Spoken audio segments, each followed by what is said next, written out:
The way the world views children with disabilities is a world away from just a generation ago. Today's children with disabilities and their parents have at their disposal a significant variety of tools that did not even exist 20 years ago. In the past, the words retarded and institutionalize lent a finite conclusion to the future of children with disabilities and the destiny of their parents. The depth of research into developmental disabilities has revealed that these children can lead secure lives, happy lives, and even productive lives. That research has yielded tremendous medical gains and mountains of emotional and psychological support. The kinds of tools that help parents of children with disabilities become experts and guide their families through the challenges that will inevitably rise. At Virginia Commonwealth University, one of the leading medical research universities in the nation, a team of seasoned professionals is leading the way, engaging parents, conducting trials, and working with a diverse group of families, all of whom are determined to do right by their children. The only way this research can be fruitful, however, is for parents to participate in research studies. Some of those studies will yield few practical conclusions or solutions. Some will be gold mines. Each question answered, however, takes us one step further into guiding children with disabilities toward achieving their full potential. Are they getting ready to have one more big competition? Because it sounds like taekwondo. The first step in understanding how to help families cope and ultimately thrive with children who have neurodevelopmental disabilities is to define the term and understand the causes. Simply enough, neurodevelopmental disorders result from abnormalities in the development of the brain. The causes can be both genetic and environmental. These disorders affect anywhere from 1 to 3% of the population of the United States. While that definition is simple, it includes many different conditions. Some are relatively mild and have limited impact on the lives of children and families. Others cause serious impairment and significant disruption in a family's life. She has Down syndrome. It means that she has an extra, wow, I even forgot which number it is right now, 21st chromosome. And as we've learned, because we did not find out about her diagnosis till after she was born. And all the preconceptions that we had, or just, the notions, our understanding of Down syndrome was very, very shallow until that point. And since then, we've just learned that, they're all different, just like other children. And, we're just feel really blessed to have her. And she is kind of an anomaly in that she has none of the typical, or none of the health issues that can be associated with Down syndrome. You must be good at the keyboard. Research into these developmental disorders has helped doctors and families better understand how to treat them.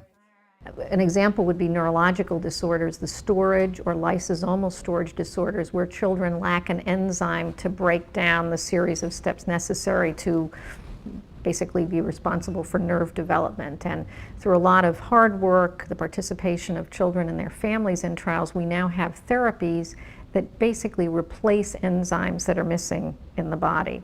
And so children, if identified near birth, for example, may get an enzyme therapy that allows them not to go into congestive heart failure.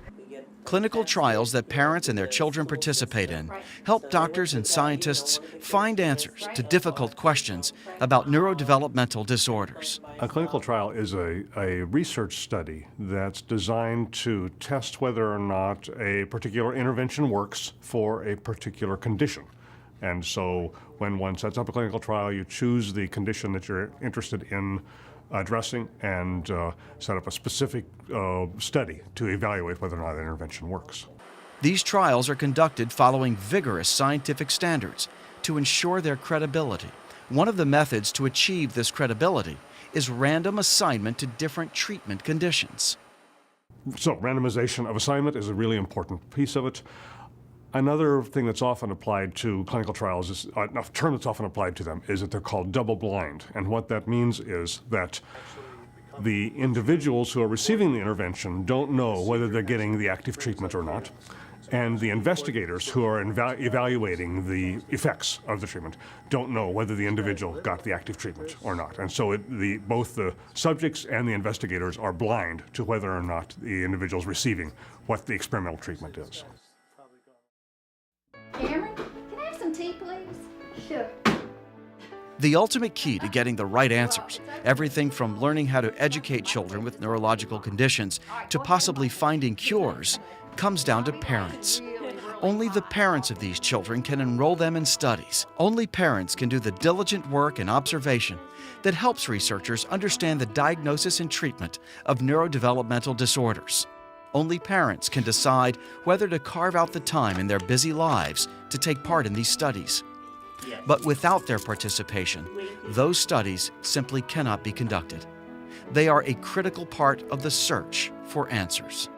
I've got 2 boys. Cole is 8 years old and Tyler is 6. Cole has Asperger's syndrome, but he's very high functioning. Tyler has full autism, and he is what's called profoundly affected but with high splinter skills, which means he's got a few skills that are really excellent. He's a great reader, great on the computer, but he can't really converse. He can't say, "Mom, can I have some milk?" But he can quote things he's heard. Alex was diagnosed around age 3 with high-functioning autism and ADHD. And since then, he's now 11. We've spent a lot of time and done a lot of our own research trying to find as many things as we can to help him, overcome his symptoms that go along with the autism. He's 6.5 years old, and he was diagnosed with autism, actually Asperger's, and that was when he was about 3 years old.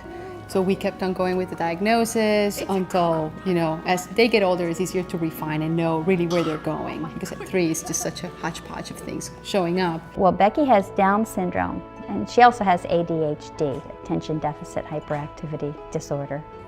With the Down syndrome before she was born, through amniocentesis, and with the ADHD at around age 5.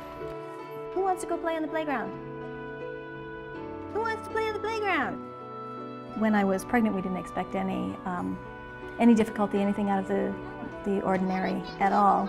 But on the day he was born, he had difficulty breathing and drinking, eating, and there were physical characteristics that his doctors noticed. My OB referred us to a geneticist who was at the hospital on the day he was born. And that was the first time he saw a geneticist. And over the last 7.5, almost 8 years now, he's seen a geneticist almost every year to try to figure out what an appropriate diagnosis would be. We still don't have an answer for that, but every year there's a medical surprise, and his development has been different than most, delayed in some ways, and it has been age appropriate in some areas, but significantly delayed in other areas. The answers are as diverse as the conditions and the families themselves. That's why participation in these studies is really the only path toward helping parents, teachers, and doctors understand these children better. The more people participate in research, the greater the likelihood that important questions about neurodevelopmental disorders will be answered. And those parents do need answers. Surveys show that only 1 in 4 parents know a little, an average amount or more than average, about research therapies that can help their children. Only 1 out of 7 report knowing a lot. This lack of knowledge puts many parents in the position of using guesswork to make critical decisions. Yet at the same time, an overwhelming number of parents are comfortable working with educators and physicians in seeking scientific answers to the many questions they have, exploring the best methods of supporting children with neurological disorders. Well, I participated in a study that was done by Dr. Louise Mumper. And in this particular study, they were looking at the gut tissue of individuals that have autism. Some of her patients who volunteered were able to participate in this study. By participating in this study, then we were privy to whatever the outcomes were. They had the children clean their gut, and then they went through a colonoscopy. And they did some biopsies of the colonoscopy tissue. And they looked at the tissue to try to see if there was some genetic markers or different things that they could see within the tissue that they may see different between a person who had autism and a person who didn't have autism.